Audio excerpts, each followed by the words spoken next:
ನೀವು ಸಹ ನೀವು ಕಷ್ಟಪಟ್ಟು ದುಡಿದ ಹಣವನ್ನು ಸ್ಟಾಕ್ ಮಾರ್ಕೆಟ್ನಲ್ಲಿ ಹಾಕಿ ಉತ್ತಮ ರಿಟರ್ನ್ಸ್ ಬರಬೇಕು ಅಂತ ಕನಸನ್ನು ಕಾಣ್ತಿದ್ದೀರಾ. ಸೊ ಡೆಫಿನೆಟ್ಲಿ ಯಾರಾದರೂ ಈಗಾಗಲೇ ಇನ್ವೆಸ್ಟ್ ಮಾಡ್ತಿರ್ತಾರಲ್ವಾ, ಅಂಥವರ ಬಳಿ ನೀವು ಟಿಪ್ಸ್ ಕೇಳ್ತೀರಿ. ಯಾವ ಕಂಪ್ನಿ ಮೇಲೆ ಹಾಕೋದು, ಯಾವುದೋ ಒಂದು ಕಂಪನಿ ಹೆಸರು ಹೇಳು, ನಾನು ಹಾಕ್ತೀನಿ, ನಾನು ಹೇಗಾದರೂ ಮಾಡಿ ಅಡ್ಜಸ್ಟ್ ಮಾಡ್ಕೊಳ್ತೀನಿ, ಹಣ ತಿಂಗಳ ಇಂತಿಷ್ಟು ಸ್ಟಾಕ್ಗಳನ್ನು ನಾನು ಕೊಂಡ್ಕೊಳ್ತಾ ಹೋಗಬೇಕು ಅಂತಿದ್ದೀನಿ, ಇದೆಲ್ಲ ಮಾತಾಡ್ತೀರಾ. ಓದೋದ್ರ ಬಗ್ಗೆ ಮಾತ್ರ ಮಾತಾಡೋದಿಲ್ಲ. ಎಷ್ಟು ಮಟ್ಟಕ್ಕೆ ಪಟ್ಟು ಹಿಡಿದು ಬಿಡ್ತಾರೆ ಕೆಲವೊಬ್ಬರು ಅಂತಂದರೆ, ಒಂದು ಹೆಸರು ಹೇಳಿ, ಅದರಲ್ಲಿ ಯಾವ್ದು ಬೆಟರು, ಈಗ ಮ್ಯೂಚುವಲ್ ಫಂಡ್ಸ್ ಅಂತೀರಿ, ಅದರಲ್ಲಿ ಯಾವ್ದು ಬೆಟರು, ನೀವು ಅಂತೀರಿ blue chip okay, small cap ಅಂದರೆ ಸ್ವಲ್ಪ ರಿಸ್ಕ್ ಇರುತ್ತೆ, ಇದೆಲ್ಲ ಮಾತಾಡ್ತೀವಿ. ಅದರಲ್ಲಿ ಯಾವುದು, ಹಿಂಗೆ ಕೇಳ್ತಾನೇ ಹೋಗ್ತಾರೆ ಡಿಗ್ ಮಾಡ್ತಾ. ಅಂದರೆ ಅದರಲ್ಲಿ ತೋರಿಸುವಂಥ ಇಂಟ್ರೆಸ್ಟನ್ನು ಯಾವುದೋ ಸ್ಟಾಕ್ ಹೆಸರು ನಿಮ್ಮ ಕಿವಿಗೆ ಬಿದ್ದಾಗ ಅದನ್ನು ಅನಲೈಸ್ ಮಾಡೋದ್ರ ಬಗ್ಗೆನೂ ನೀವು ಮಾಡಬೇಕಾಗತ್ತೆ. ಅಂಥ ಪ್ರಯತ್ನವನ್ನು ನೀವು ಹೇಗೆ ಮಾಡಬಹುದು ಅನ್ನೋದ್ರ ಬಗ್ಗೆ ಈ ಹಿಂದಿನ ವಿಡಿಯೋಗಳಲ್ಲಿ ನಾನು ನಿಮಗೆ ತಿಳಿಸ್ಕೊಟ್ಟಿದ್ದೆ. ಸ್ಕ್ರೀನರ್ ಅನ್ನೋ ಒಂದು ವೆಬ್ಸೈಟ್ ಇದೆ, ಆ ವೆಬ್ಸೈಟಿಗೆ ಹೋಗಬಹುದು ನೀವು. ಎಷ್ಟೋ ಸ್ಟಾಕ್ಗಳಿರ್ತವೆ, ಆ ಸ್ಟಾಕ್ಗಳಲ್ಲಿ ನೀವು ಶಾರ್ಟ್ ಲಿಸ್ಟ್ ಮಾಡೋದಕ್ಕೆ ಹೆಲ್ಪ್ ಆಗುತ್ತೆ. ನೀವೇ ಒಂದು ಸ್ಕ್ರೀನರನ್ನು ಬಳಸ್ಕೊಳ್ಬೋದು, ಒಂದು ರೀತಿ ಜರಡಿಯ ಹಾಗೆ.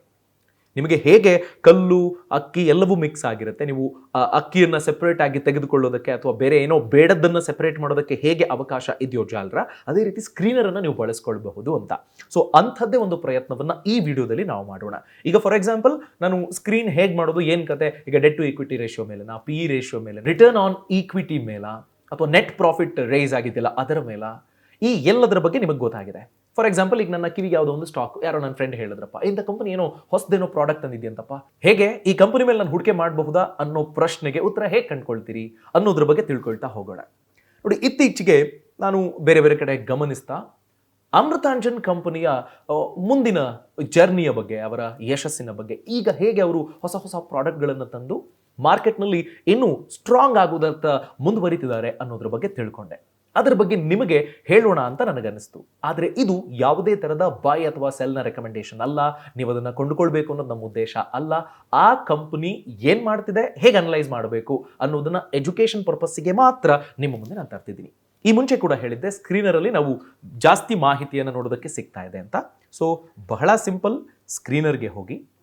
ಸೊ ನಾನೀಗ ಬ್ರೌಸರ್ಗೆ ಹೋಗ್ತೀನಿ, ಸ್ಕ್ರೀನರ್ ಅನ್ನೋದನ್ನು ಕ್ಲಿಕ್ ಮಾಡ್ತೀನಿ. ಆ ಬಳಿಕ ನನಗೆ ಅದರ ವೆಬ್ಸೈಟ್ ಬರುತ್ತೆ, ಸೆಲೆಕ್ಟ್ ಮಾಡ್ಕೊಳ್ತೀನಿ. ಇಲ್ಲಿ ಸರ್ಚ್ ಫಾರ್ ಕಂಪನಿ ಇದೆ ಅಲ್ವಾ, Amrutanjan health care limited click ಮಾಡಿ. ಸೊ ಇಲ್ಲಿ ನೋಡಿ, ಅಮೃತಾಂಜನ್ ಇವತ್ತು 1% ಬಿದ್ದಿದೆ.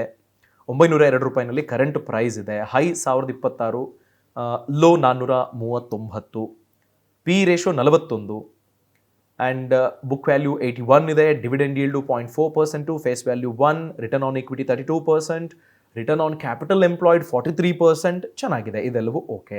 Small cap stock. ಹಾಗೆ ಮುಂದುವರಿತಾ ಹೋದರೆ ನಮಗೆ ಅದರ ಜರ್ನಿ ಈಗ 1 ವರ್ಷದಲ್ಲಿ ಹೇಗೆ ಬೆಳೆದಿದೆ ಅನ್ನೋದನ್ನು ನೋಡೋದಕ್ಕೆ ಸಿಗ್ತಾ ಇದೆ. ಒಂದು ವಾಲಟಿಲಿಟಿ ಖಂಡಿತ ಇದೆ, ಬಟ್ ಒಂದು ಸ್ಟಡಿ ಗ್ರೋತನ್ನಂತೂ ಅದು 400ರಿಂದ 900ರವರೆಗೆ ಕಾಣ್ತಾ ಇದ್ದೀವಿ ನಾವು.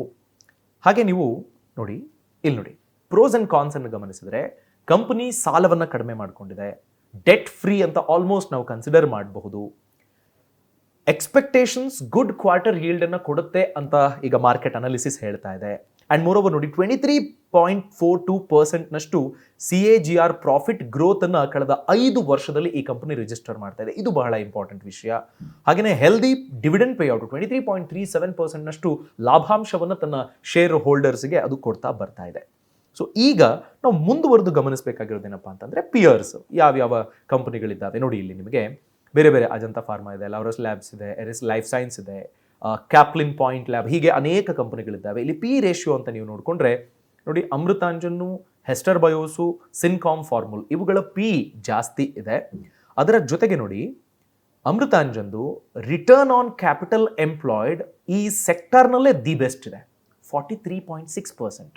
ಸೊ ಇನ್ನು ಮಿಕ್ಕವನ್ನೆಲ್ಲ ನೀವು ಗಮನಿಸಿ, 38%, 31%, 27, 18, 21 ಹೀಗೆಲ್ಲ ಇದೆ. So return on capital employed ನೋಡಿದ್ವಿ. ಅದೇ ರೀತಿ ನಿಮಗೆ ಬೇರೆ ಬೇರೆ P E ratio, market cap, dividend yield, ಈ ಎಲ್ಲ ಅಂಶಗಳನ್ನು ನೀವು ಕಂಪೇರ್ ಮಾಡೋದಕ್ಕೆ ಇಲ್ಲಿ ಸಿಗುತ್ತೆ. ಹಾಗೆ ನಾವು ಸ್ಕ್ರಾಲ್ ಮಾಡ್ತಾ ಹೋದರೆ ನಿಮಗೆ ಕ್ವಾರ್ಟರ್ಲಿ ರಿಸಲ್ಟ್ಸ್ ಸಿಗುತ್ತೆ, ಹೇಗೆ ಪರ್ಫಾರ್ಮ್ ಮಾಡ್ತಿದೆ ಕಂಪನಿ ಅನ್ನೋದು.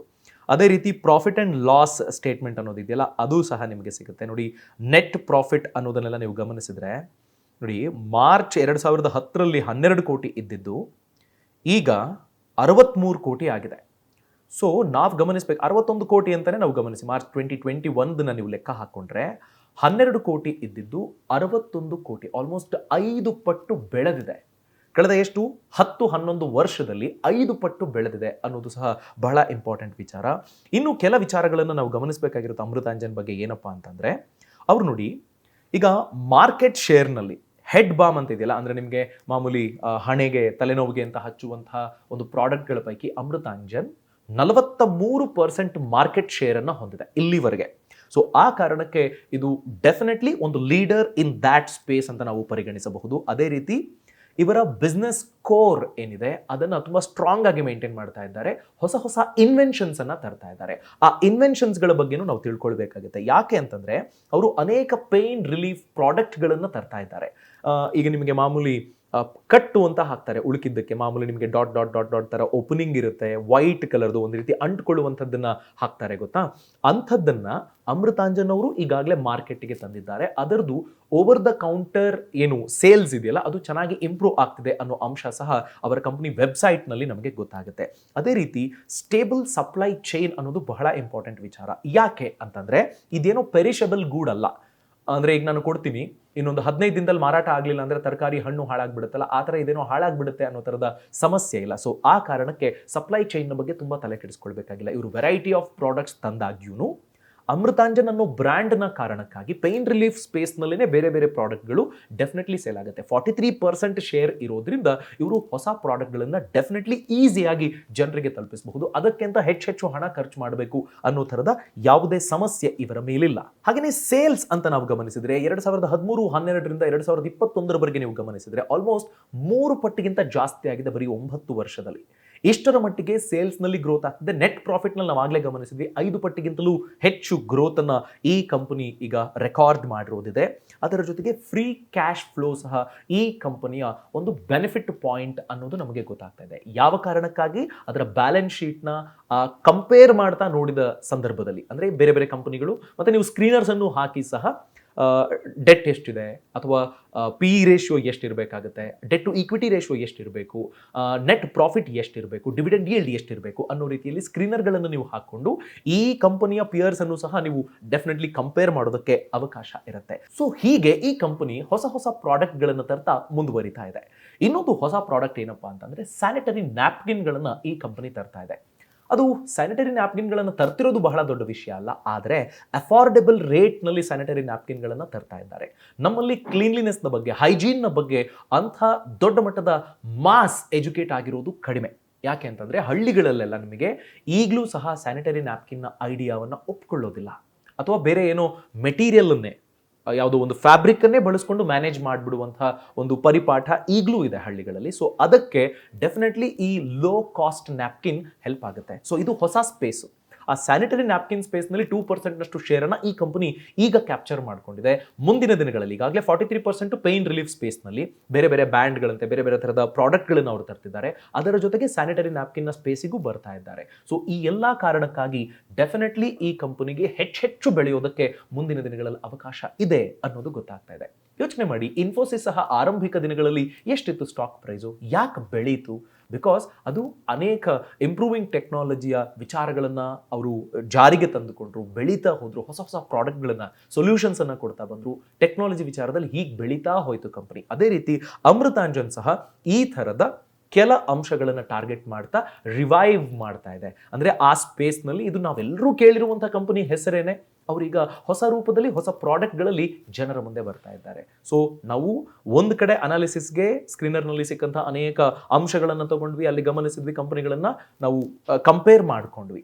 ಅದೇ ರೀತಿ ಈ ಬಿಸ್ನೆಸ್ ಮಾಡ್ಯೂಲ್ ಎಷ್ಟರ ಮಟ್ಟಿಗೆ ಸಕ್ಸಸ್ಫುಲ್ ಆಗಬಹುದು, ಇದಕ್ಕೆ ಎಷ್ಟು ಸ್ಕೋಪ್ ಇದೆ ಅನ್ನೋದನ್ನು ತಿಳ್ಕೊಂಡ್ವಿ. ಈಗ ನಾವು ಡಿಸಿಷನನ್ನು ಕೈಗೊಳ್ಳುವಂಥ ಹಂತಕ್ಕೆ ಬಂದುಬಿಡ್ತೀವಿ. ಸೊ ನೀವು ಯಾವುದೇ ಕಂಪನಿಯ ಹೆಸರು ಕೇಳಿದ್ರು ಅಥವಾ ಎಲ್ಲೇ ಓದಿದ್ರು, ಯಾವುದೋ ಬಿಸ್ನೆಸ್ ಬಗ್ಗೆ ನೀವು ತಿಳ್ಕೊಂಡ್ರು ಅದನ್ನು ಈ ರೀತಿ ಅನಲೈಸ್ ಮಾಡೋದಕ್ಕೆ ಟ್ರೈ ಮಾಡಿ. ಬೆಳೆಯೋದಕ್ಕೆ ಎಷ್ಟು ಅವಕಾಶ ಇದೆ, ಚಾಲೆಂಜಸ್ ಏನೇನಿದೆ, ಅದನ್ನು ಈ ಕಂಪನಿಯ ಮ್ಯಾನೇಜ್ಮೆಂಟ್ ಬೀಟ್ ಮಾಡೋದಕ್ಕೆ ಸಾಧ್ಯನಾ? ಫೈನ್, ಇದು ಒಂದು ಹಂತ. ಸುದ್ದಿ ಸಿಕ್ಕ ತಕ್ಷಣಕ್ಕೆ ನೀವು ತಿಳ್ಕೊಳ್ಬೇಕಾಗಿರೋದು. ಅದಾದ ಬಳಿಕ ಅದರ ಪಾಸ್ಟ್ ಪರ್ಫಾರ್ಮೆನ್ಸ್ ಹೇಗಿದೆ, ಬಂಡವಾಳ ಇದೆಯಾ ಕಂಪನಿ ಹತ್ರ, ಹಾಕಿದ ಬಂಡವಾಳಕ್ಕೆ ಎಷ್ಟು ಲಾಭ ಮಾಡ್ತಿದೆ, ಈ ಎಲ್ಲ ಅಂಶಗಳನ್ನು ನೀವು ತಿಳ್ಕೊಂಡು ಮುಂದುವರಿಯೋದು ಸೂಕ್ತ. ನೆನಪಿರಲಿ, ಇಲ್ಲಿ ಡಿಸ್ಕಸ್ ಆದ ಸ್ಟಾಕ್ನ ಹೆಸರು ಸುಮ್ಮನೆ ನಿಮ್ಮ ಎಜುಕೇಷನ್ ಪರ್ಪಸ್ಸಿಗಷ್ಟೇ, ಯಾವುದೇ ಕಾರಣಕ್ಕೂ ಇದು ಯಾವುದೇ ಥರದ ನೀವು ಕೊಂಡುಕೊಳ್ಳಿ ಅಥವಾ ಅದರಲ್ಲಿ ಟ್ರೇಡ್ ಮಾಡಿ ಅನ್ನೋ ಥರದ ಸೂಚನೆ ಅಲ್ಲ. ಇದನ್ನು ಶಿಫಾರಸು ಅಂತ ನೀವು ಪರಿಗಣಿಸೋದು ಬೇಡ. ಈ ಥರದ ಇನ್ನಷ್ಟು ವಿಚಾರಗಳನ್ನು ಹೊತ್ತು ನಿಮ್ಮ ಮುಂದೆ ನಾನು ಬರ್ತೀನಿ. ಇಂಥ ಇನ್ವೆಸ್ಟ್ಮೆಂಟ್ ಬಿಸ್ನೆಸ್ ಅಥವಾ ಕೃಷಿಯಲ್ಲಿ ನಿಮ್ಮ ಕನಸು ಇದ್ದು ನೀವು ಗೆಲ್ಲಬೇಕು ಅಂತ ಅಂದುಕೊಂಡಿದ್ರೆ ಇಂಡಿಯನ್ ಮನಿ ಆಫ್ ಫ್ರೀಡಮ್ ಆ್ಯಪ್ನ ಪ್ಲೇಸ್ಟೋರ್ ಅಥವಾ ಆ್ಯಪ್ ಸ್ಟೋರ್ನಿಂದ ಡೌನ್ಲೋಡ್ ಮಾಡ್ಕೊಳ್ಳಿ. 500ಕ್ಕೂ ಹೆಚ್ಚು ಯಶಸ್ವಿ ಮಾರ್ಗದರ್ಶಕರು ಕಲಿಸಿಕೊಟ್ಟಿರುವ ಡಿಟೇಲ್ಡ್ ಕೋರ್ಸ್ಗಳಿದ್ದಾವೆ. ಆ ಕೋರ್ಸ್ಗಳನ್ನು ಗಮನಿಸಿ ನೀವು ಗೆಲ್ಲಿ. All the very best.